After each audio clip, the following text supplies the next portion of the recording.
नमस्कार मित्रांनो, स्वागत आहे तुमचं आताच्या ब्रेकिंग न्यूजमध्ये। मित्रांनो, अंगणवाडी कर्मचाऱ्यांवरती ICDS अंतर्गत नसलेली कामं तहसील आणि कृषी खात्याने टाकलेली आहेत।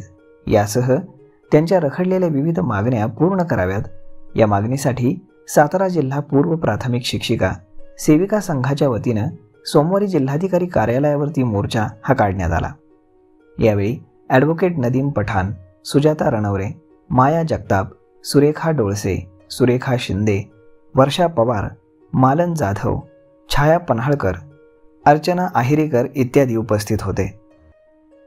कोरोना काळामध्ये केलेल्या कामाचा भत्ता द्यावा, अंगणवाडी सेविकांना मासिक पेन्शन मिळावी, मुख्यमंत्री लाडकी बहीण योजनेचा देखील भत्ता मिळावा या मागणीसाठी हा मोर्चा काढण्यात आला होता। याबाबत 2 मार्चपर्यंत निर्णय न झाल्यास मुंबईतील आझाद मैदान इथे आक्रोश मोर्चा काढण्यात येणार असल्याचा इशारा त्यांनी दिलेला आहे।